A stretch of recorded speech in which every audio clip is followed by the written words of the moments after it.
Janto, pela gentileza e pelo convite. Que isso, é com muita alegria que eu apresento a nossa reunião de hoje. Convidado de altíssimo nível, me ensinou muito sobre ergospirometria, o Dr. Sou. Queria começar agradecendo pela disponibilidade, está lá no Einstein ainda, finalizando o turno, correria para agraciar aqui um pouquinho a gente com o conhecimento dele, que é muito extenso.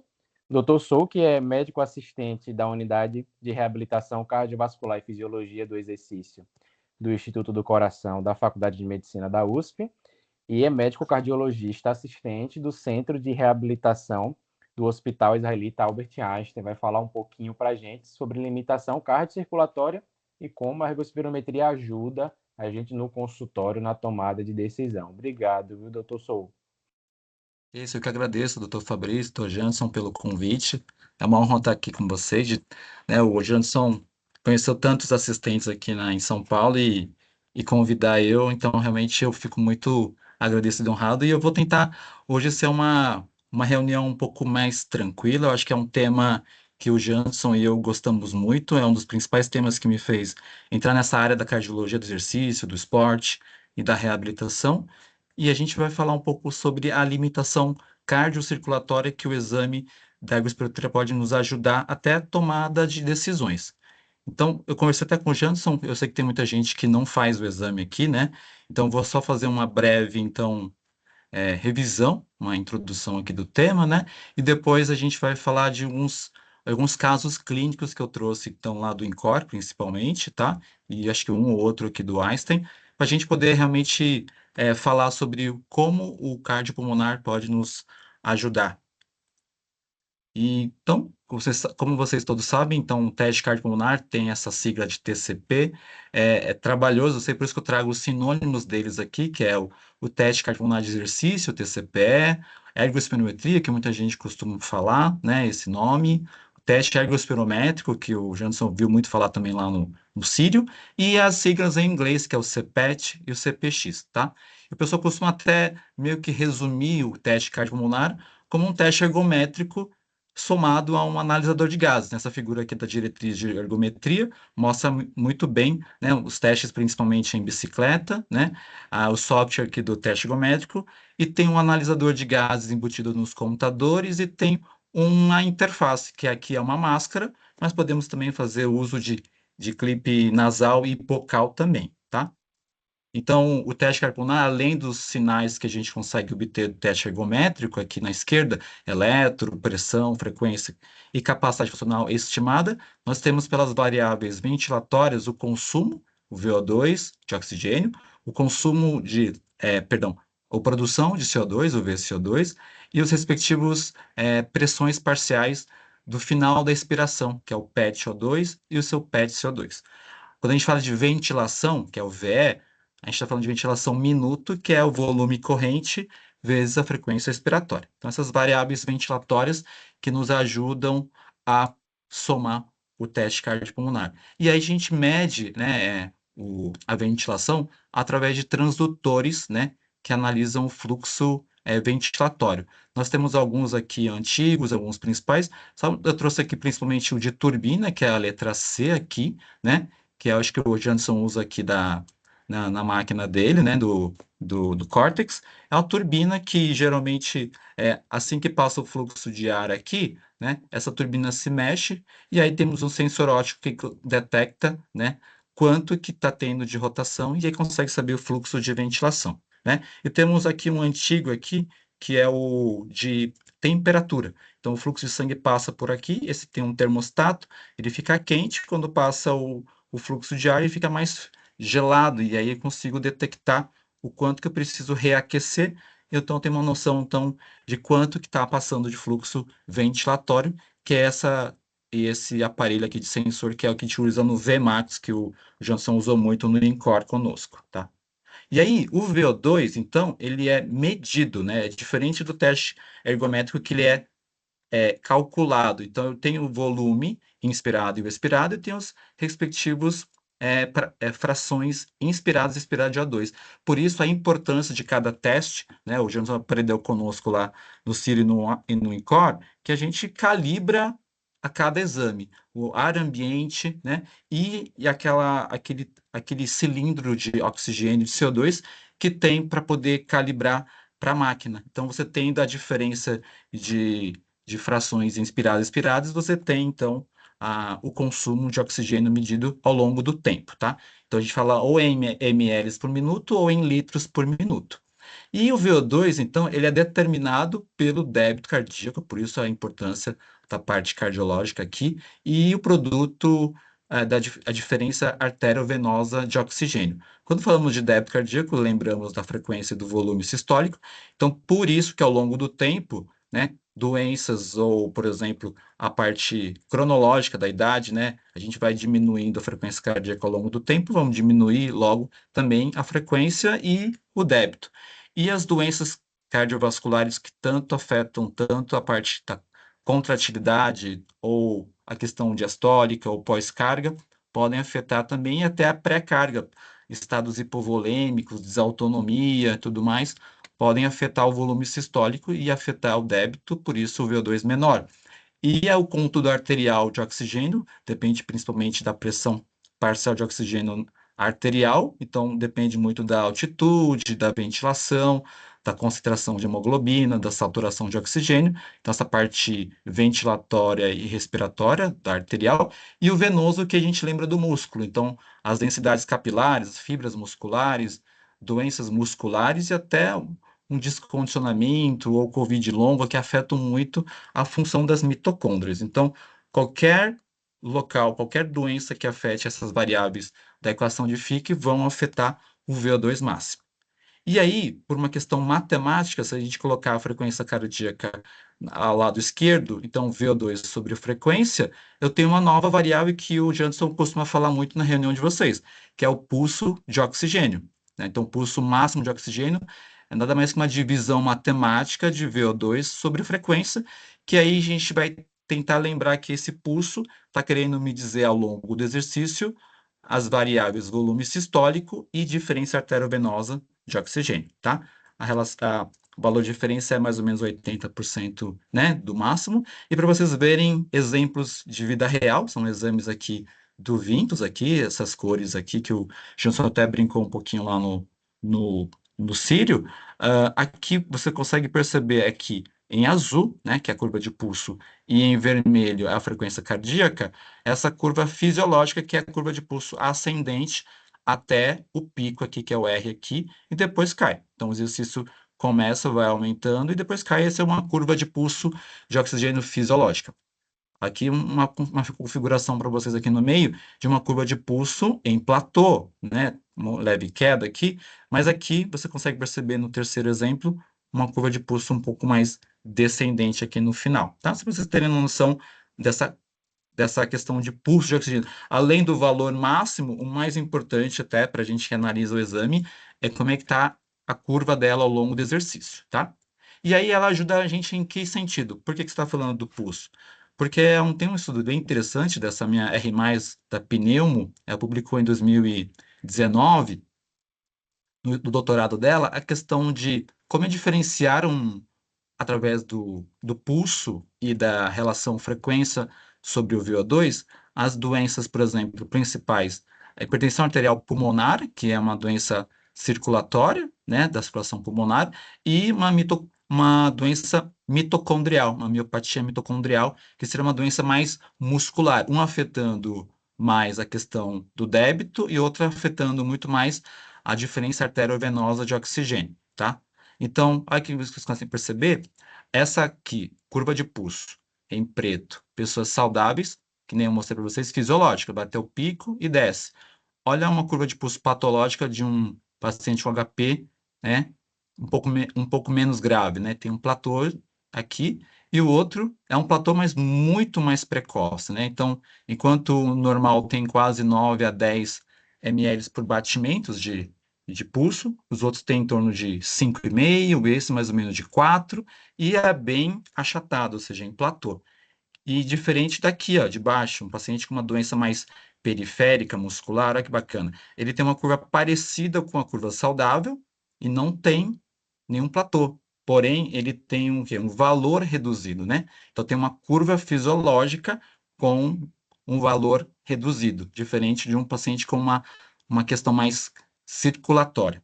E aí, para corroborar esse meu platô de pulso, essa curva aqui de frequência pelo VO2, você percebe que como é que é a minha resposta cronotrópica?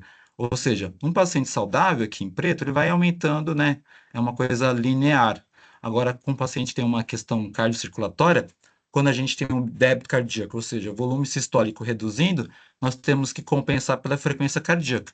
Então, existe como se fosse uma inflexão nesses dois pontos, mostrando e corroborando que tem uma questão cardiocirculatória nesse momento do exame, do exercício, tá?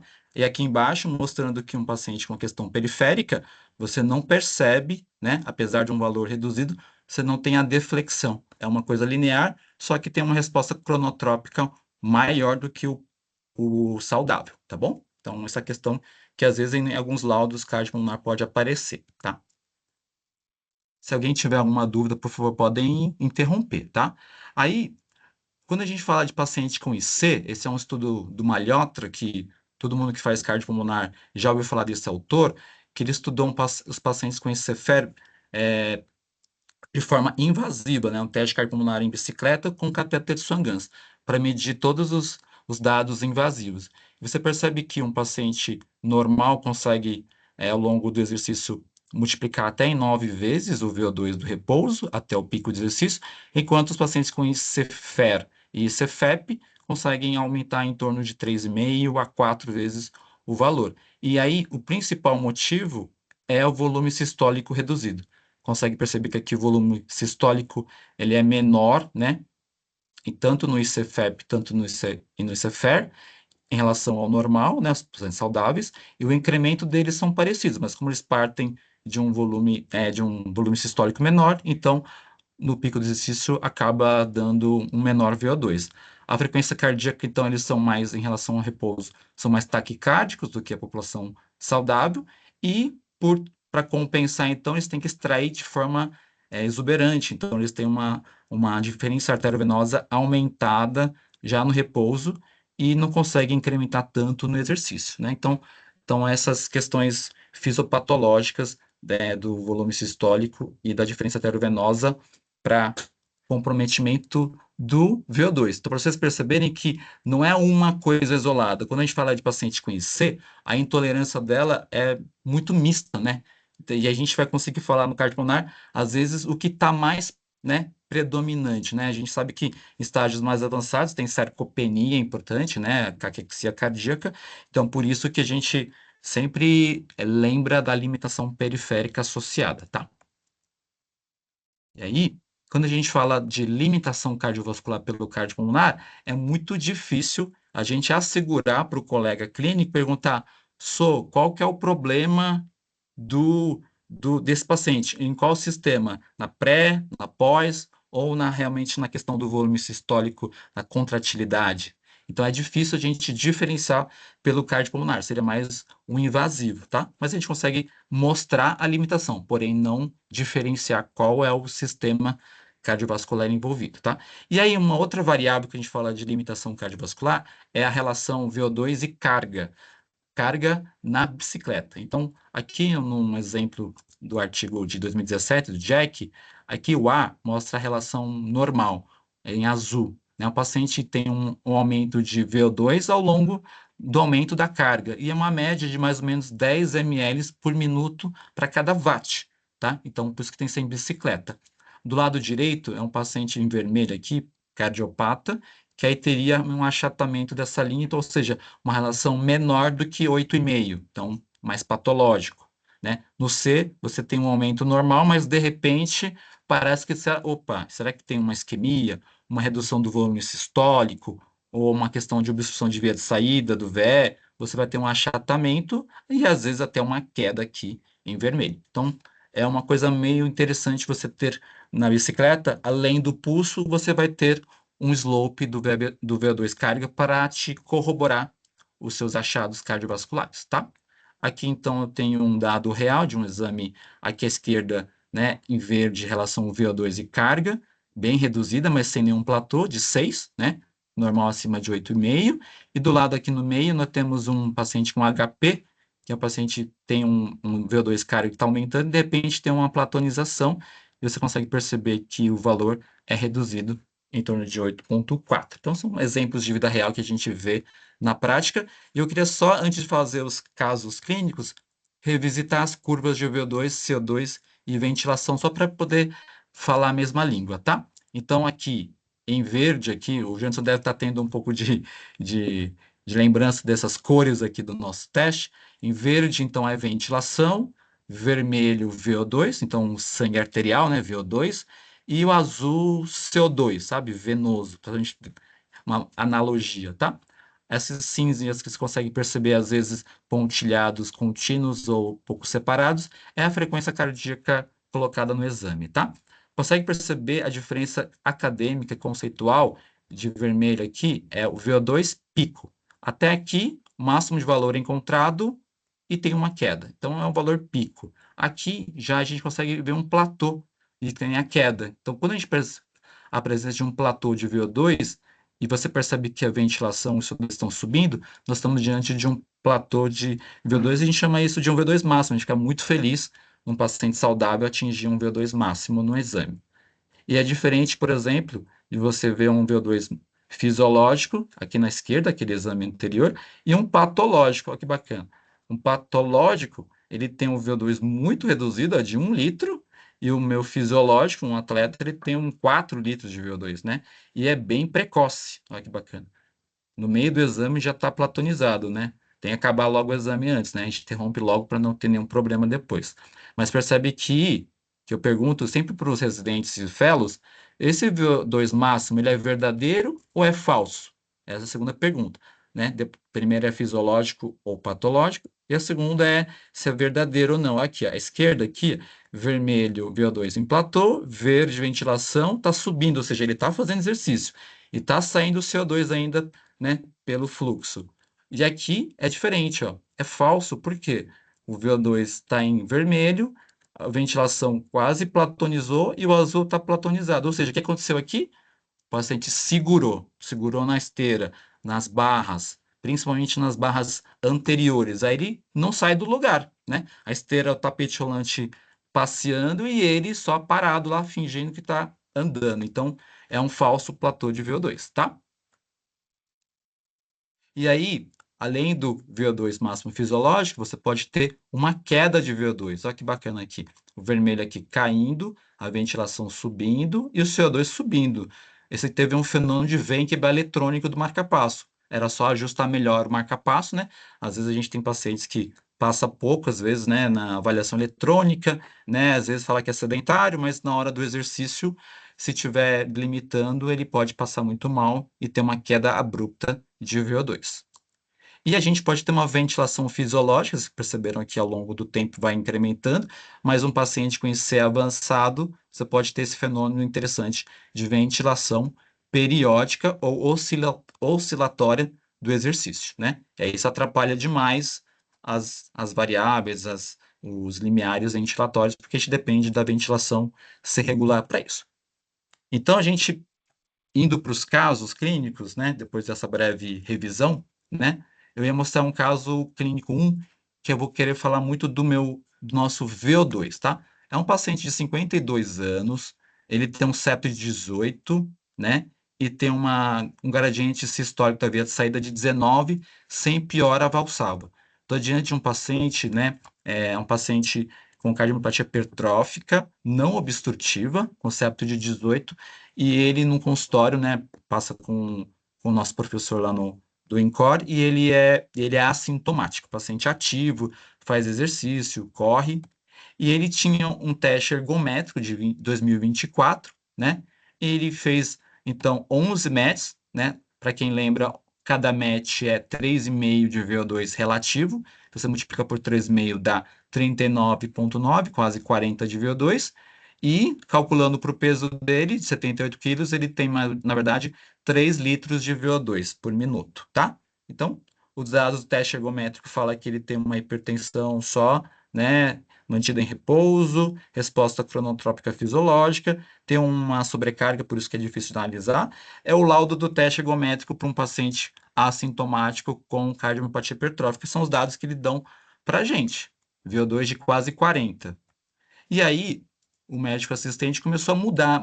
Será que não vale a pena um cardiopulmonar agora, em 2025, né? Vamos mudar a estratégia de acompanhamento? E a gente fez um protocolo que, que deu mais ou menos um balk de 4,2, que quase dá 7 quilômetros por hora. Então, ele fez trotando, não muito rápido, né? Ele fez 7 minutos e 30 de exercício, né? E um RQ, ou HAIR, de 1,3. Ou seja, ele realmente teve a exaustão metabólica, chegou até o seu teste máximo, e um VO2 de 26,4, que dá mais ou menos quase 68% para a idade dele aqui. Então, 26,4, para saber quanto que é o MET, eu divido por 3,5, 7,5 MET, quase 2 litros de VO2 medido, né? O exame do teste ergométrico foi estimado com 11,4 METs, uma baita diferença, né? Em relação ao exame anterior. Para ver as curvas do cardiopulmonar, aqui percebe que em vermelho ele vai ascendendo até chegar ao pico. Eu deixei essa linha azul para vocês enxergarem o pico do exercício. Então, houve um platô de VO2 verdadeiro, né? E aí, o que acontece? Percebe aqui no tabular, trouxe para vocês verem, ó, onde realmente tem um platô numérico aqui, 26,6, né? E aí, é realmente um platô de VO2, teste máximo, 1,3 aqui, né? Sempre quando a gente tem um R que aumenta rapidamente em um valor muito elevado, a gente está muito mais diante de um platô de VO2 até de queda, né? Então tem que tomar cuidado com RQ muito alto no exame de cardiopulmonar. E a gente percebe que começa a cair a recuperação, né? Se recuperar, o T meio, que demora para cair metade do meu VO2 pico, de 26 para 13, então começa mais ou menos com 3 minutos de recuperação, que é um pouco prolongado para um paciente assintomático que não está sentindo nada, né? Então, tem alguns sinais aí incipientes que a gente está percebendo pelo exame, né? VO2 máximo. E aí, só relembrando aqui os limiares, então, primeiro limiar aqui, método V-Slope aqui, que foi encontrado com 3 minutos, aqui tem essa quebra da linearidade entre o CO2 e o VO2, aqui em azul. Aqui outro sinal de primeiro limiar, que é a ascensão progressiva do HAIR aqui, ó, do RQ, subindo. O equivalente ventilatório de VO2, o VO2 vermelho aqui, ó, tem um platôzinho aqui, de repente sobe, denotando o primeiro limiar, ou pelos PETs, né? O PET CO2 começa a hiperventilar, principalmente em pacientes doentes ou pouco ativos, eles têm uma resposta muito ventilatória, então, em vez de platonizar o PET CO2, ele costuma já cair e aumenta muito o PET CO2, facilitando a interpretação dos limiares nesses pacientes, tá? Então, o VO2 é de 18, que corresponde a 47% do VO2 máximo, ou seja, é normal, né? É entre 40 a 60, ou mais ou menos o primeiro limiar, uma frequência de 137. O segundo limiar também foi encontrado aqui em analogia ao método V-slope do primeiro. Eu posso pegar o slope do VB-CO2 aqui, essa curva, e identificar a quebra da linearidade da ventilação para o segundo limiar. O VB-CO2 aqui sobe de forma mais persistente aqui, corroborando o segundo limiar, e o PET-CO2 tem uma nova queda aqui, e o PET-CO2 subindo, identificando o segundo limiar no 5 minutos e 30, né, que dá mais ou menos uma frequência de 164, né? E para as variáveis cardiovasculares aqui, eu tenho aquele platô de pulso, que vocês tinham visto nos exemplos anteriores aqui, né, até aqui o pico, né? E o padrão ventilatório bem normal de volume corrente primeiro e depois a frequência expiratória, tá? Dá para perceber que o pulso estava levemente reduzido, né, com aquele platô, e a pressão não subiu muito, né? Então houve uma curva deprimida da pressão arterial sistólica aqui nesse exame aqui, tá? Lembrando aqui também o slope do VBC2 deu um valor de 38, uma leve grau de ineficiência ventilatória. O PET-CO2 começa num valor basal baixo, de 31, que é mais ou menos 35, normal mais ou menos, e um incremento fisiológico por 36, aumentou 5. Então, assim, só para mostrar para vocês o quanto que foi diferente, eu medi pelo teste ergométrico ano passado, com o VO2 de quase 40, com 11 metros estimado, mas eu medi no ano seguinte, pelo cardiopulmonar, era 7,5 metros, com VO2 de 26. né? E então houve uma diferença de medida de mais de 50%, né? É um valor muito discrepante, por isso que a gente tem que sempre lembrar que o VO2 no cardiopulmonar, ele é medido, então isso é o real, né? O cardiopulmonar, o teste ergométrico, ele só estima, e se você deixar o paciente segurar na esteira, principalmente os pacientes com cardiopatia, faz protocolo Bruce, ainda segurando nas barras até o teste, eles vão ter um VO2 muito acima, porque ele é estimado pela carga que ele atinge, tá? Né? Aqui, então, pelo cardiopulmonar, eu consigo ver limiares, consigo ver a frequência cardíaca de treino de intensidade moderada pelos limiares, coisa que a gente não tem no teste ergométrico. Então, e vocês vão me perguntar, mas Sou, como foi o cálculo do classe funcional pelo protocolo que foi feito de rampa para o cardiopulmonar? Ele estimou um pouco mais perto, né? Ele estimou você consegue perceber aqui, que deu 8,1 metros. É uma variação apenas de 8%. Então, é muito protocolo dependente, né? Se eu fizer só pelo teste ergométrico, ou um protocolo de Bruce ou de Elestat, tá? Então, comentários aqui do teste, no teste máximo, com o VO2 em platô. Então, o VO2 deu em torno de 26, levemente reduzido para a idade. E aí, eu coloquei algumas preditos aqui, eu não sei qual que você está usando mais aí, Janderson, aí em Aracaju. A gente aqui no Encore usa Myers ainda para essa população adulta, né? Temos a do Wasserman, que usa muito aqui no Brasil e no mundo. Então está muito próximo, 68 no Predito e 74 do Wasserman. E temos brasileiros, Milani, 70%, e do Almeida, de 92, que ele fez na Paraíba, se não me engano, né? A corte, a população que ele usou no estudo. Então, mas corresponde a um VO2 levemente reduzido, coisa que não tinha visto no teste ergométrico, mas ainda um VO2 bom, que possivelmente corrobora a classe funcional dele de NIHA 1, mas tem sinais de limitação incipiente cardiovascular ao exercício. Então, tem um pulso de oxigênio reduzido, com platô, um tempo de recuperação, né, pela metade do VO2 prolongado, slope mostrando uma ineficiência ventilatória, o PET-CO2 reduzido. Então, tem sinais incipientes que me denotam um pouco de diferença em eu olhar para o paciente no teste ergométrico, está tudo bem, e olhar para um cardiopulmonar que, opa, não está tão bem assim, sabe? Então, é interessante essa questão. Por isso que sempre tem livros e diretrizes a diferença de usar um cardiopulmonar versus um teste ergométrico. Não estou aniquilando o teste ergométrico, pelo contrário, é uma somatória de medidas que a gente pode dar, além dos dados do teste ergométrico.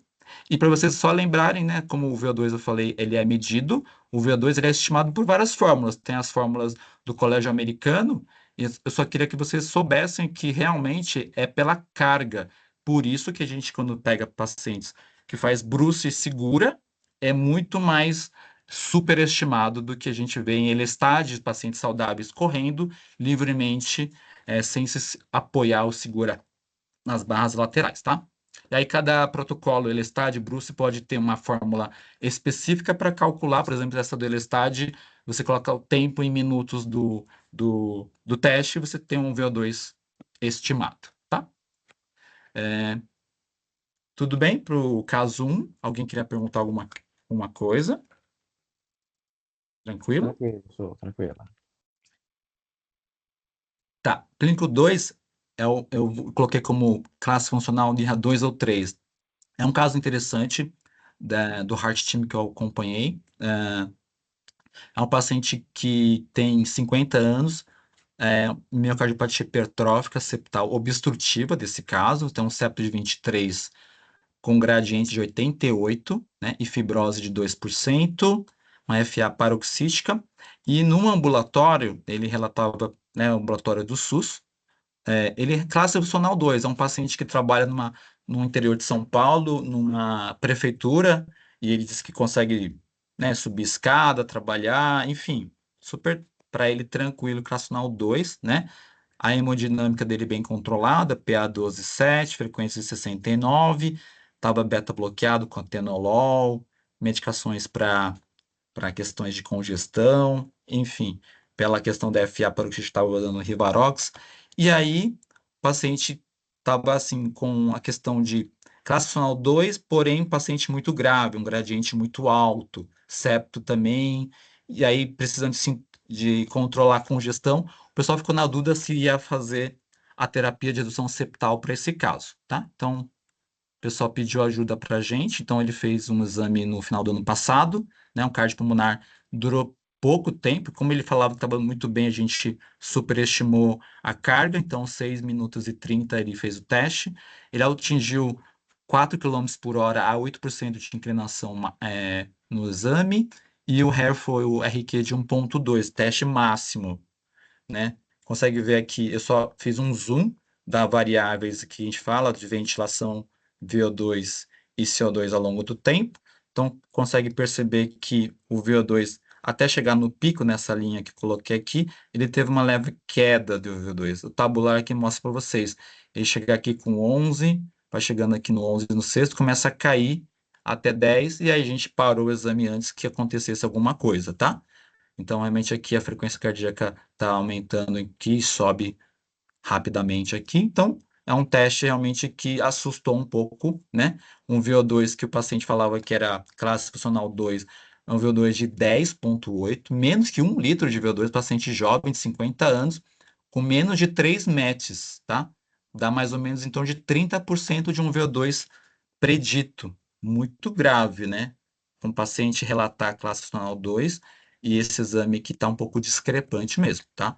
A gente consegue ver, então, que ele atingiu o primeiro limiar aqui no V-slope, no HAIR, e a questão aqui também dos equivalentes ventilatórios, e as curvas de PED-CO2 e PED-CO2 aqui, tá? Então, esse é o primeiro limiar do exame.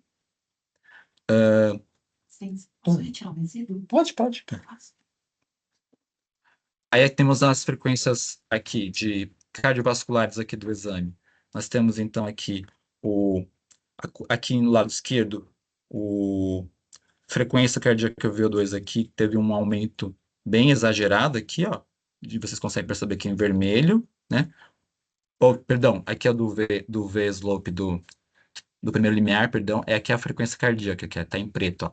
Vocês estão percebendo aqui tem um incremento, uma inflexão exagerada, e vocês conseguem perceber aqui em vermelho uma queda do pulso. Então, aquela curva de padrão descendente, né? Corroborando, inclusive, que nas medidas de PA, nós temos uma PA que teve uma queda no pico do exercício. Então, a gente realmente teve que parar precocemente, tanto pelo VO2 e tanto pela queda de pressão durante o exercício, tá? Então, realmente, nesse teste aqui, se fosse um teste ergométrico comum, até teria visto esses dados bem, né, graves do teste nesse paciente. Mas com o cardiopulmonar conseguiu confirmar ainda muito mais. O pulso aqui, ó, 40% do predito. Então, realmente, umas coisas bem graves aqui do exame. E os dados ventilatórios, nada muito gritante. A gente mediu a saturação, não caiu. O slope realmente um pouco mais alto, de 38%. Reserva ventilatória de 50%, mostrando realmente que é uma questão mais cardiovascular. Então, um paciente com VO2 de 10,8, se não me engano, é classe funcional pelo Weber de C, paciente mais grave, com índice cardíaco reduzido, né? Consegue ver que o VO2 em torno de 2 ou 3 é um paciente com classe funcional mais perto do 3, né? E tem um estudo bem antigo que ele fala qual que é o paciente 2/3, qual que seria um determinante para a gente diferenciar 2 ou 3. A gente pega o VO2 pico e o paciente que tem um Weber C ou D é mais compatível com o NIRA 3, tá? Então, o que aconteceu é que é um paciente que realmente tem uma capacidade funcional muito reduzida, né? Em torno de 30% do predito, e a gente ajudou o pessoal do miocárdio, que é um paciente não compatível com NIRA 2, e sim NIRA 3, com sinais graves de limitação cardiocirculatória, né? E aí o paciente foi submetido à terapia de ação septal, e pela gravidade, pelas questões anatômicas, foi optado por cirurgia e não pela intervenção percutânea, tá? Tudo bem por aqui? Então vamos lá. Caso 3. Caso 3 é do além do VO2 máximo. Então, é um caso bem recente, a gente discutiu essa semana na unidade, esse caso. É um paciente que fez um teste mês passado, né? Esse exame bem recente. É um jovem que mora em Uberlândia, acompanha no SUS aqui do INCOR, e é um paciente com ICFER de 30% por cardiotoxicidade, tem 46 anos, paciente que relatava ser classe funcional 2 no ambulatório, vem tendo algumas descompensações por isso ser perfil B na sua cidade natal, e ele tinha vindo para o ambulatório da IC e fez o teste carbonar conosco, tá? É um teste que fez um BALC 2 para paciente jovem, né? BALC 2 é 3 km por hora no máximo, fez 6 minutos de teste e um VO2 de quase 600 ml só, VO2 pico de 12,5, teste máximo, RQ de 1,4, né? Bem parecido com o exame anterior, muito grave, né? VO2 em torno de 26% do predito, tá? Um LA bem precoce, lembra do primeiro exame? O LA era 46%, esse LA de 20%, muito precoce. Ele faz um pouquinho de exercício, já está em anaerobiose, produzindo excessivamente lactato, hiperventilando, né? Aquele grau de ineficiência ventilatória. Consegue agora ver pelo exame aqui, em vermelho, o VO2 aqui até a linha azul, é o VO2 até o pico do exercício. É um platô aqui bem interessante, corroborado aqui no tabular, mas tem um fenômeno bem interessante, por isso que eu trouxe esse caso. Existe um aumento paradoxal do VO2 na recuperação. A gente já estava diminuindo a velocidade, a gente faz recuperação ativa lá nos testes cardiopulmonares, e em vez de reduzir o VO2, ele aumentou, né? Um overshooting. Consegue perceber aqui que é verdade isso, ó. Até que começou a recuperação e foi aumentando até 14. E aí, nossa, que bacana, eu nunca tinha visto, não sei se o Janson viu algum caso desse, uma recuperação, já está nos 7 minutos de recuperação e o VO2 ainda só caiu 40%. A gente fala de T-meio quando cai 50%, né? Deu 7 minutos e ainda está lá gastando, tentando se recuperar nesse exercício de 6 minutos que ele fez, tá? Um teste bem máximo com RER de 1,5, tá? A frequência cardíaca, então, foi até 116, 67 do predito, um pulso de 5 ml por batimentos, que dá 40% do predito apenas. Teve uma curva deprimida da pressão, de 100 a 130.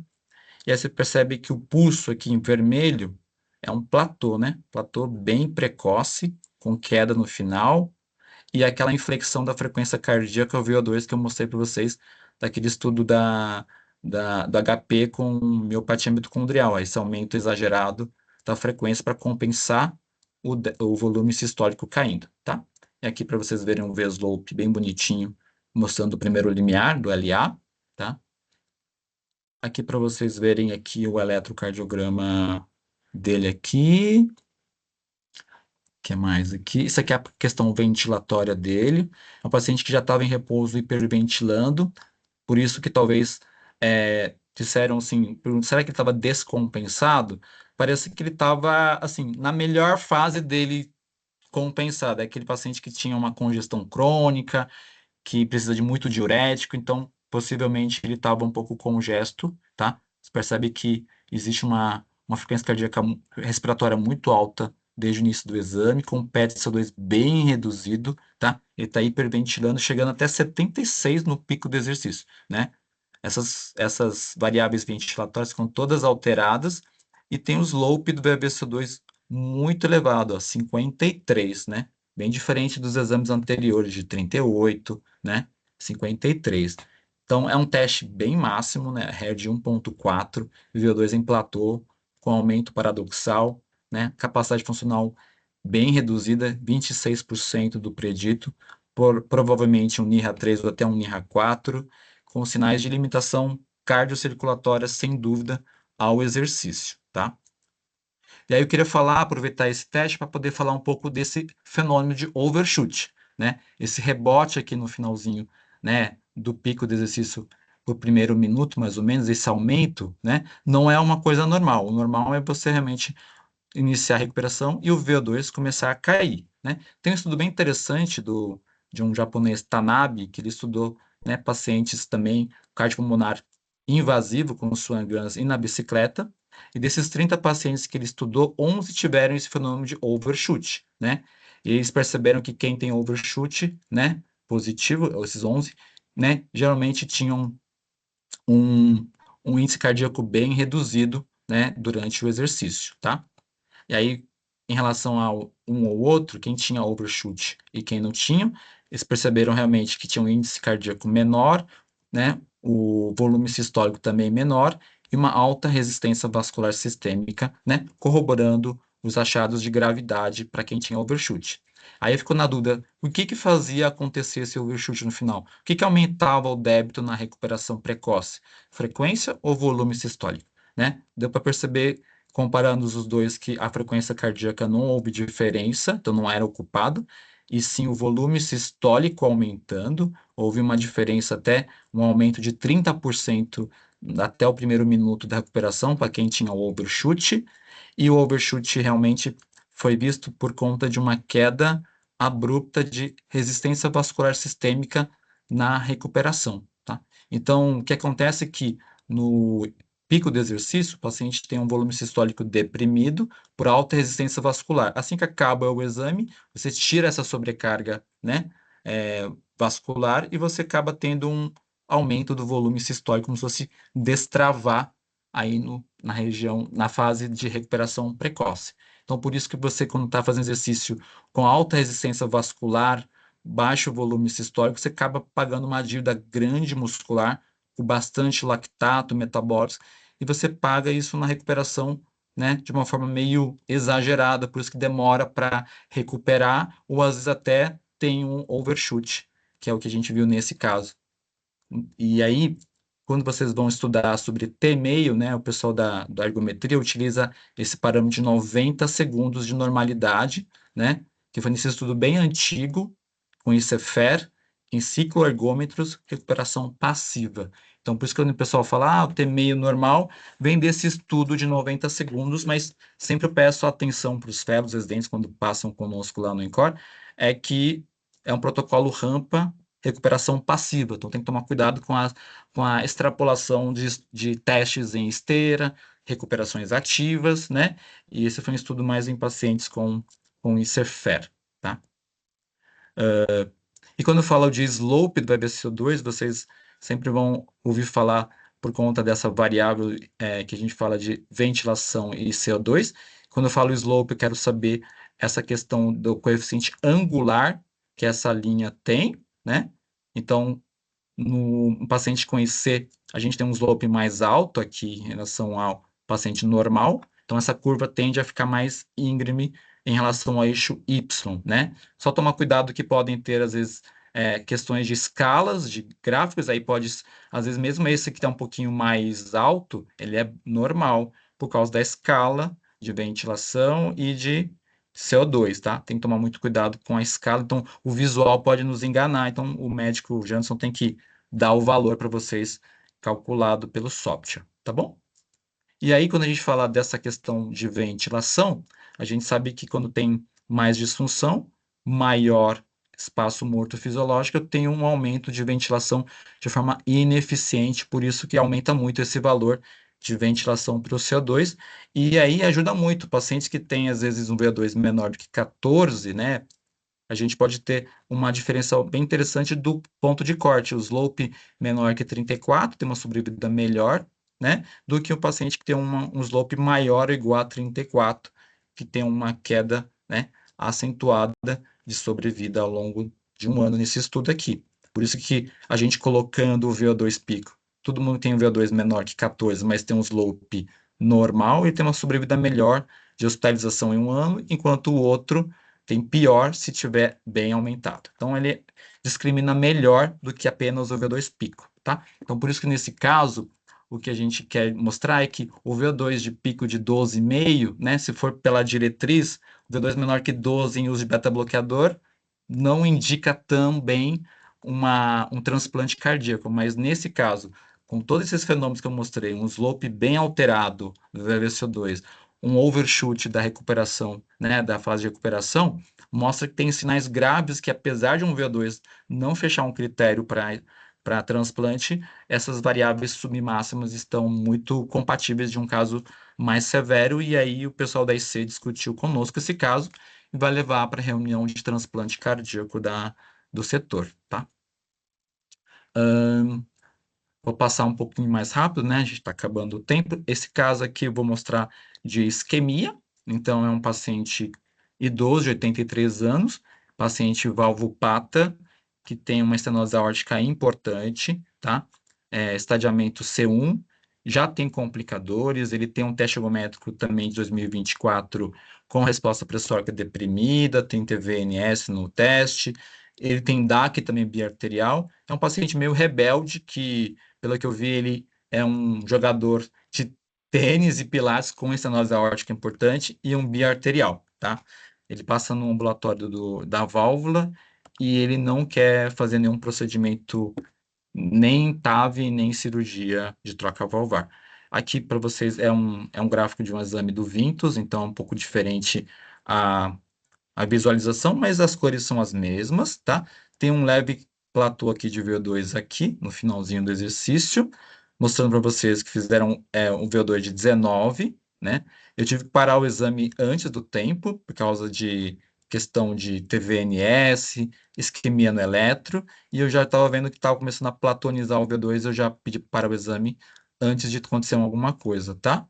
O RER foi máximo, 1,13, e eu queria mostrar já mais resumidamente o pulso de oxigênio aqui em platô, né? Frequência cardíaca subindo, um pouco de inclinação aqui da curva de frequência cardíaca VO2, corroborando a alimentação cardiovascular pelo pulso. Esse aqui é o eletro aqui acho que de repouso, e aqui no pico, fiz um zoom aqui para vocês verem as alterações de supra de AVR, infra aqui nas paredes inferiores, de V4 a V6, e ele é um paciente com DAC também, né, biarterial, lesões moderadas, e tem estenose aórtica importante, área valvar em torno de 1. E aqui tem um teste ergométrico de 2024, mostrando que ele tinha realmente aquele comportamento pressórico deprimido, tem a queda, e um VO2 pelo teste ergométrico de 28, e ele fez 19 aqui, tá? Mostrando ainda, de novo, como a gente pode errar, mas erro menos, né, do que o primeiro caso, o VO2 do paciente, tá? Então, os comentários desse teste cardiopulmonar num paciente com estenose aórtica importante é que ele é realmente paciente classe funcional 1, ele não tem sintoma nenhum jogando tênis, fazendo pilates, ele tem um VO2 para a idade de 80 anos, VO2 19, é muito bom, é mais ou menos 88% do predito, né? O normal que a gente espera é em torno de 80, 85, então 88 está muito realmente preservado, não 28 como fez o teste ergométrico anterior, mas tem sinais de limitação, né? Aí fica naquela dúvida se é somente uma coisa ou outra, mas eu não consigo diferenciar, né? Então, tem limitação e pode ser pela estenose, pode ser pela isquemia das lesões coronarianas que estão tratando clinicamente, mas o que eu queria mostrar é o seguinte, né? Aproveitando esse exame, que a detecção de isquemia pelo cardiopulmonar, ele realmente é superior ao teste ergométrico padrão, tá? Tem um estudo bem interessante de Belardinelli, que a gente sempre fala muito dele, né, no cardiopulmonar. Ele fez o estudo em 2003, e ele comparou todos os pacientes que tinham lesão comprovada em angiografia e tudo mais, e cintilografia, mostrando que o teste cardiopulmonar ele conseguia detectar 88% em relação ao 48% do teste ergométrico padrão, né? E, claro, um pouco mais específico, também eficaz em mulheres, e também é interessante que a gente não depende do eletro de repouso, né? Os pacientes que tinham um eletro não interpretável, infelizmente não consegue ver pelo ergométrico padrão, a gente consegue ver indiretamente pelo cardiopulmonar, e eu vou mostrar aqui que aí os critérios de Belardinelli teriam que ter duas. Então, tem que ser um teste em bicicleta. Então, o delta V2 da alta carga, que é como eu mostrei para vocês, tem que platonizar, né? Lembra aquele exemplo que eu mostrei? Então, o platô da relação V2 carga associado ao achatamento da curva de pulso são critérios positivos para uma isquemia, né? Independente de alterações no eletro. Como eu falei para vocês, o paciente tem que ter um histórico assim compatível, né, com isquemia para eu falar que é isquemia miocárdica, né? Eu não consigo falar se é uma isquemia ou se é uma obstrução de via. É uma questão assim, se eu tenho um substrato para isquemia, provavelmente seja quando tem os dois variáveis positivas, tá? E aí ele fez um estudo em 2014 mostrando a questão prognóstica, acompanhou esses pacientes e que tinham cardiopulmonar negativo, tinham uma taxa de sobrevida maior do que pacientes que tinham uma taxa de sobrevida num teste positivo, tá? Então é bem interessante. A gente usa muito esses critérios de Belardinelli e eu queria mostrar dois casos interessantes que a gente publicou nos anais de congresso da SOCESP ano passado, esse caso aqui do Einstein, que é um paciente com coronária anômala, né? É um paciente que tem uma CD que sai do seio esquerdo, consegue perceber aqui a coronária esquerda, tem um trajeto intramural, interaortopulmonar, né? Tem um aspecto em fenda, tem uma redução luminal moderada pela angiotomo, ou seja, parece que é um trajeto maligno, né, de coronária anômala. Pelo eletrocardiograma da cintilo, tem um padrão de ícnio aqui, né? Só que o padrão da cintilografia pela medicina nuclear não conseguiu ser conclusivo para a isquemia. O paciente foi para um CAT invasivo com análise funcional, com estresse com dobutamina. Em repouso ele era negativo para a isquemia, mas com estresse físico, com estresse farmacológico, foi positivo para a isquemia miocárdica, essa questão coronariana. E aí eu só vou resumir os dados do cardiopulmonar, um pré-operatório, né, antes de operar, esse teste cardiopulmonar em 19 de julho, fez em bicicleta, né? Vocês percebem um pouco aqui o platô de VO2 aqui, né? Eu sei que não está tão lindo assim aqui, mas eu tenho um pós-operatório que foi em março, mais ou menos 6 a 7 meses depois, e não tenho mais aquele VO2, pulso em platô, esse azul, né? Mostrando para vocês aqui a questão da ventilação, para a gente não estar falando errado do pulso, né? E o VO2 aqui também tudo bonitinho, sem nenhuma perda de ventilação. E eu tenho aqui, então, a comparação do pré-operatório e do pós, o VO2 carga, né? Essa platonização aqui no finalzinho, diferente da cirurgia que normalizou aqui, tá? Então, tem uns dados aqui do pré e pós. Daqui só vou mostrar o valor do delta V2 delta carga, né? Onde teve um valor menor aqui no segundo exame em relação ao primeiro, uma diferença de 11%. É um paciente que ficou um pouco mais emagrecido, um pouco mais sedentário pós-operatório, né? E ele fez um protocolo diferente aqui nos testes, por isso que o tempo é diferente. Mas é interessante que, apesar do V2 ter caído em relação, né, ao período estudado, né, ele teve uma tolerância de carga muito maior, ó, de 225 para 250 watts, mostrando uma eficiência, né, aeróbia interessante. Por isso que ele tem uma relação VO2 carga menor. Quando a gente está diante de valores normais de VO2 carga, quanto menor o valor, mais eficiente eu sou, tá? Então, essa queda de VO2 carga não quer dizer que é ruim, pelo contrário, quer dizer que ele ficou mais eficiente, tá?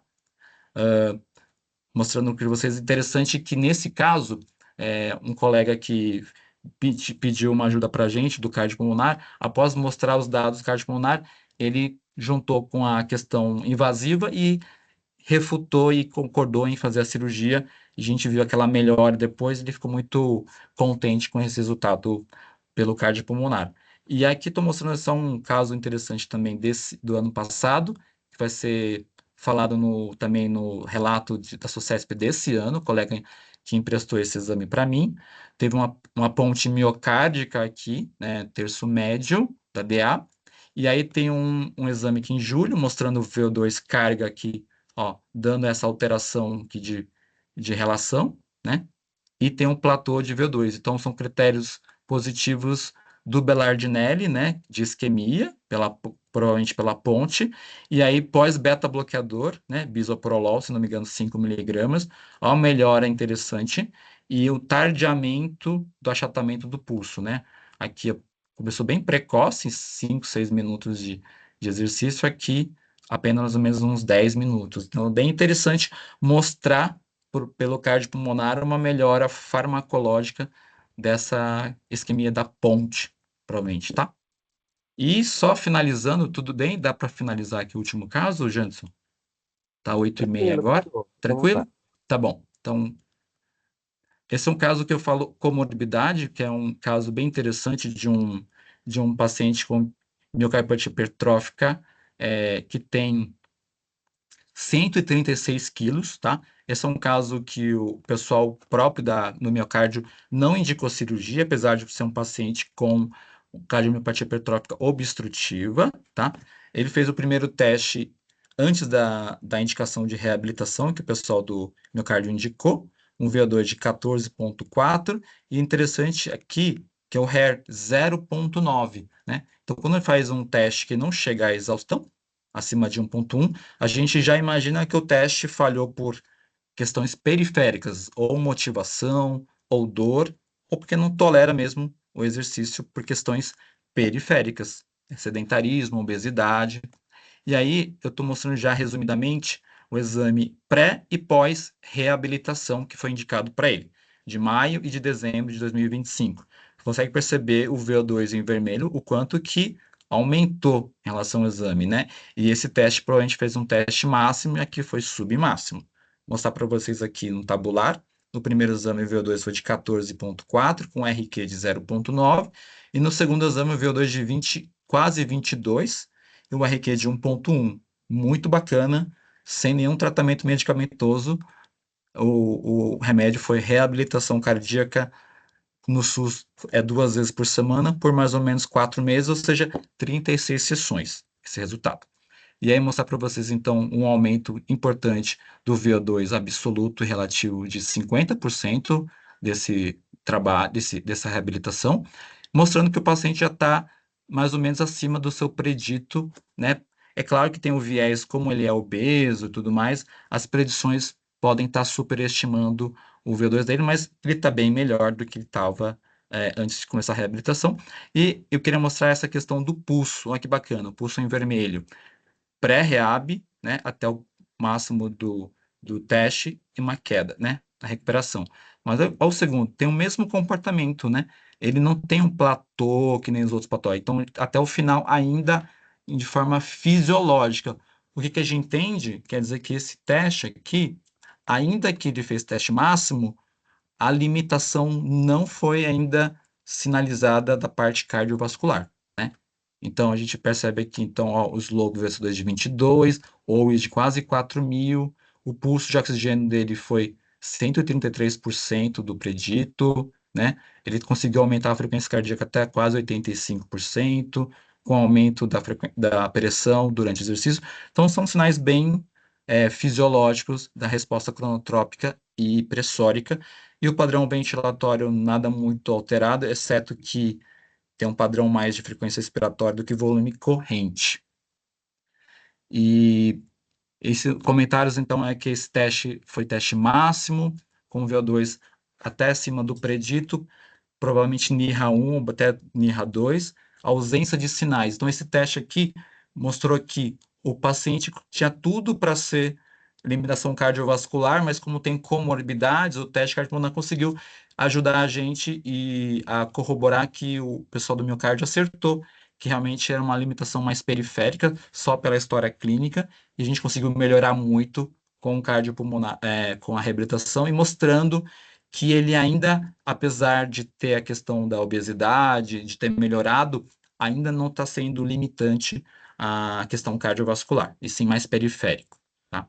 Então, mensagens finais, né? Então, o último slide do dia é que o cardiopulmonar, a ergospirometria, ele realmente mede a verdadeira capacidade funcional e consegue delimitar a limitação ao exercício, né? A gente consegue fornecer dados adicionais para aumentar a sensibilidade da isquemia miocárdica. A gente consegue melhorar a avaliação da resposta cardiovascular ao exercício e não dependem do esforço máximo, né? Então, a cinética da recuperação e o grau de ineficiência ventilatória pelo slope, elas podem ser medidas independente se foi teste máximo ou não. Então, ajuda muito a gente a olhar os pacientes mais graves. Fornece muitos dados de melhora ou piora, a depender de cada intervenção, reabilitação, medicamento, e individualiza a questão do exercício no cardiopata. E é claro que eu não trouxe, não daria tempo alguns casos que são um pouco desafiadores, né? Que são alterações e limitações inerentes ao próprio método cardiopulmonar, que às vezes a gente está discutindo alterações isoladas de pulso em pacientes saudáveis e alguns protocolos que a gente utiliza em esteira que podem, às vezes, falsear um pulso de oxigênio e atrapalhar o meu colega que está recebendo esse laudo de exame, tá? Era isso, né? Eu acho que passei um pouco do tempo, mas são alguns casos que eu consegui trazer para ilustrar o quanto que a gente consegue ajudar na tomada de decisão da rotina da cardiologia aí com o cardiopulmonar, tá? É, se quem quiser depois quiser os slides, as referências, podem mandar um e-mail para mim que eu mando para vocês o que eu utilizei na apresentação hoje e muito obrigado pela atenção de vocês em pleno pré-feriado aí. Aberto aí a dúvidas, comentários, Janson, Fabrício.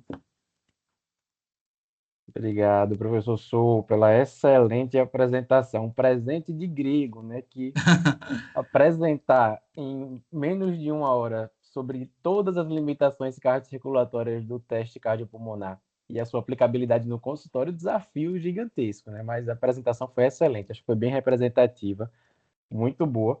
E aí, até para aprendizado próprio, eu anotei aqui rapidinho algumas minhas take-home messages que eu achei que foram muito interessantes.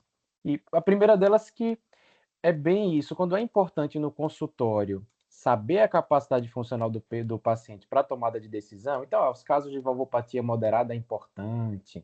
Paciente com cardiopatia hipertrófica, você vai decidir se vai para terapia de redução septal ou não. A gente que faz os dois métodos, teste ergométrico e teste cardiopulmonar, vê que realmente o teste ergométrico, por ser calculado por fórmula, superestima muito a capacidade funcional. 25%, 30%, e por todas as questões metodológicas, né? Então, nesses casos, para tomada de decisão faz muito sentido acrescentar o padrão ouro para isso, para avaliação da capacidade funcional, que é a ergospirometria, o VO2 medido, né, aferido na ventilação. Isso a gente observa uma variação muito significativa. Eu já peguei teste ergométrico, paciente assim, atleta amador com VO2 de 90, né? A gente sabe que não existe, é uma superestimativa metodológica. E outra coisa que eu acho muito interessante é que, para aqueles pacientes que é importante avaliar a possibilidade de queda do débito cardíaco ao esforço, do volume sistólico, a avaliação da resposta inotrópica pelo teste ergométrico, a queda da pressão arterial sistólica, muitas vezes é muito tardia, de difícil auscultabilidade também durante o exame, né? O teste cardiopulmonar, através das outras variáveis que o exame avalia, pega isso de forma muito mais precoce, de muito mais fidedigna também. Então, da mesma forma, obstrução de via de saída do VE, na miocardiopatia hipertrófica, estenose aórtica, membrana subvalvar, são casos que o exame ajuda muito, né? A gente até teve uma aula ano passado falando um pouquinho sobre o prognóstico, o papel prognóstico do teste cardiopulmonar na insuficiência cardíaca. A gente não precisa esperar necessariamente que o paciente fique internando recorrentemente por hipervolemia, por arritmia, precisando de dobuta por baixo débito, para indicar terapia avançada, né? A gente consegue indicar terapia avançada muitas vezes pela avaliação funcional. E aí, o teste cardiopulmonar ajuda muito nisso. E aí, eu queria finalizar abrindo para perguntas, tirando uma dúvida minha do outro lado da prescrição, né? Como solicitador do exame, como prescritor do exame. E foi uma dúvida que, coincidentemente, um colega me mandou hoje, que é no contexto da avaliação de isquemia, principalmente pós-evento. Eu vou dividir aqui em três. No paciente pós-angioplastia eletiva, no paciente pós-infarto, né, em tratamento de urgência, e no paciente pós-operatório. Quando é que você costuma solicitar o teste cardiopulmonar para programação de reabilitação e para avaliação de complicações no contexto da doença coronariana crônica, né, e na pós-agudizações? 1 semana, 2 semanas, 4 semanas? Como é que funciona? Tá. No primeiro caso, um caso mais crônico, uma angioplastia eletiva, né? Eu acho que passando pelo menos, a gente vê muito lá no INCORP, sem complicadores, 2 semanas, é possível você pedir o exame. Só que a gente precisa também lembrar o que eu vou conseguir acrescentar nesse período tão precoce, em 2 semanas, um teste cardiopulmonar máximo numa angioplastia eletiva, sabe? Será que, tipo, será que quero estudar lesões residuais? Aí tudo bem, eu acho que vale a pena até estudar.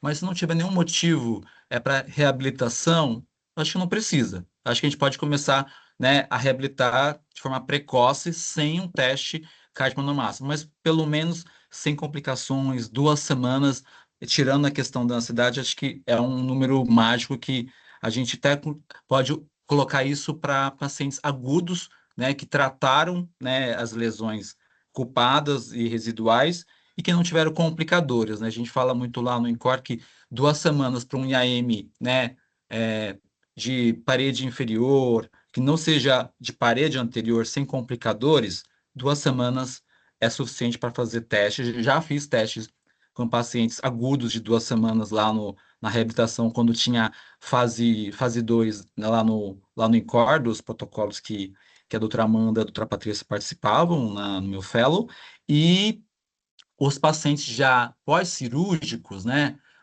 Perdão, os que têm complicadores agudos, pelo menos um mês, tá, Johnson? A gente costuma fazer isso. Os não complicadores, 2 semanas. E o pós-operatório vai depender, eu acho que aí já é um pouco mais trabalhoso e precisa ter uma boa é, união com o cirurgião, né? Então, aqui no Einstein, para todo mundo, né? No INCOR tem essa questão de 2 semanas, um mês. No Einstein aqui, todo mundo 30 dias, agudo ou eletivo, tá? E aí o pós-cirúrgico é 3 meses, por causa da cirurgia cardíaca, tá? A cirurgia cardíaca não libera, né? E aí todo cirurgião daqui já fez uma reunião com a ergometria daqui, que em 3 meses, ou seja, 12 semanas, não se faz teste máximo, mesmo ergométrico ou cardiopulmonar, por conta da ferida operatória, por conta da questão da insegurança, enfim. Então, aqui é 3 meses por conta disso, tá? Mas já fiz testes antes de 3 meses já, tá? Já fiz de cirurgia. Mas na minha prática, eu acho que assim, o pós-operatório acho que é o que mais dá medo de fazer um teste tão precoce. O paciente não vai querer fazer. Você está num ambiente privado, eu acho que dá para fazer reabilitação, prescrever exercício sem um teste, estando no ambiente hospitalar fazendo reabilitação, né? Então, acho que não precisa pedir tão precoce mesmo. Não sei se respondi a sua dúvida, Janson. Perfeito, professor. Respondeu sim, sem dúvida. Tá. Vou deixar aí o pessoal. Uhum. Fabrício. Doutor Sou, parabéns, Sim, aula brilhante, didática obrigado. espetacular. Acho que nós clínicos, né, precisamos cada vez mais de aulas, de retorno aí de vocês que fazem o método. A gente tem uma dificuldade, né, da interpretação, né, é um exame que muitas vezes a gente não tem muito facilidade na interpretação. Isso a gente fala Uhum. como clínicos gerais, né? E Janson tem nos ajudado aí na interpretação, no contato, e tem traduzido um pouco para a gente, do ponto de vista clínico, essas interpretações de todos esses parâmetros. Então, essas aulas realmente assim, nos ajudam muito a entender melhor, né, o exame e a gente acabar solicitando mais. Então, é um trabalho aí que vocês têm feito para aproximar nós clínicos do exame, Uhum. clínicos generalistas. Do ponto de vista, né, do dia a dia, né, aquele paciente obeso, que você fica ali na zona cinzenta do ICFEP, você acha que o teste cardiopulmonar muitas vezes precede algumas alterações antes do NT para o BNP? Tem ajudado muito na prática no diagnóstico? Ou tô só... ICEFEP, né? Acho que assim, o, o ICEFEP é muita comorbidade, então a gente, né, vai ver o paciente obeso, que pode ter limitação ventilatória por uma questão de um distúrbio restritivo, ou às vezes ele pode atrapalhar porque o BNP não fica aumentado, porque ele é obeso. Realmente, para poder limitar descobrir qual que é a limitação, eu acho que o teste carbonário é muito bem-vindo, e inclusive, né, não aqui no Brasil, mas o professor Milani, que é um brasileiro que está na Bélgica, né, ele tem participado muito em pesquisa na Europa sobre o eco-TCP, né, mostrando dados do ecocardiograma junto com o teste cardiopulmonar, como até critérios diagnósticos lá na Europa para o diagnóstico de CFEP. Então, sim, respondendo a sua dúvida, mas eu acho que assim, o TCP isolado aqui na nossa prática, talvez eu não consigo te falar de anteceder ou de te dar um critério diagnóstico da doença, mas eu posso te falar assim, nesse momento, se você tem uma suspeita de CFEP, paciente obeso, que pode ter uma questão ventilatória associada, eu consigo, junto com o Janssen, falar assim, nossa, esse exame agora aqui tem um padrão muito periférico, então o seu tratamento é utilizar perder peso, é condicionar. Não, nossa, um padrão ventilatório totalmente exuberante. Tem um padrão que eu preciso fazer uma projeção pulmonar completa, preciso de um pneu para me ajudar aqui, né? Ou fazer uma redução mais pulmonar, ventilatória. Ou realmente tem sinais que está comprometendo a questão cardio. Aí eu já vou estar falando do diagnóstico, talvez, de uma limitação cardiovascular. Não tanto assim anteceder o diagnóstico, mas se você realmente está na dúvida e que o diagnóstico seja possível, a gente consegue te ajudar sim. A gente tem visto muito na prática o pessoal pedir mesmo, né? Isso é FEP com tolerância ao exercício. O que seria, né, o limitante, né? Acho que o Janson deu aula essa semana aí sobre a limitação, né? O diagnóstico diferencial de dispneia ajuda muito mesmo na nossa prática, principalmente esse paciente comórbido, né? Que a gente às vezes já tem um diagnóstico, às vezes não, mas na prática é difícil na consultório saber para onde eu vou mais dar abordagem e ênfase no tratamento, né? Na ICFEP ou na reabilitação ou chamar um colega pneumo. Então, é um exame que vem ajudar muito a agregar. Então, se você tem dúvida e você tem o Janssen para tirar essa dúvida, porque você também fazer o teste cardiopulmonar com um colega com uma máquina ruim, com dificuldade de interpretação, para fazer um exame desse, interpretar para você, precisa de um bom treinamento, tá? Não é qualquer um que fez ergometria, ou, né, que vai conseguir ajudar você, às vezes, a dar essa dúvida. E às vezes pode atrapalhar o teste. Por isso eu falei no começo, a gente tem atrapalhado vocês, porque às vezes a gente dá laudos assim, nossa, Fabrício, o seu paciente está com limitação cardiovascular, mas o paciente segurou a beça na esteira. Você fez um teste ergométrico com a análise de gases. Você não fez um cardiopulmonar de verdade, né? Eu brinco muito lá no Incorpora, ó, esse teste aqui anterior está totalmente errado, deu uma limitação cardiovascular porque o método foi errado, não porque o paciente tem. Aí gera exames desnecessários mesmo, sabe? Às vezes, não sei se já chegou até você algum caso assim de TCP falando que o X paciente tem limitação cardiovascular e você fez milhões de exames e não achou nada. Então, não é que eu estou antecedendo o diagnóstico, eu estou dando um laudo errado para você, sabe?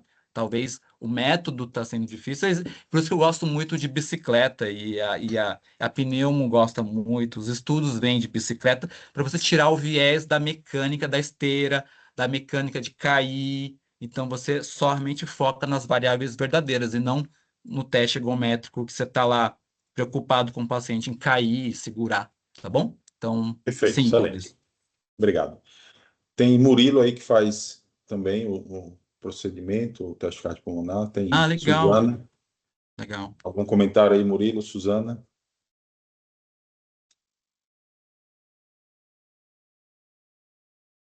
Murilo, Suzana? Não estou podendo falar muito agora, mas a aula foi muito boa. Parabéns aí, doutor Souto. Foi muito bem explicativa, muito bem resumida em pouco tempo a aula. Tá um pouco de barulho agora, não vou conseguir comentar grande coisa. Só parabéns mesmo. Obrigado. Prazer, Murilo. Boa sorte no método aí, com o Jansen. Obrigado. Suzana?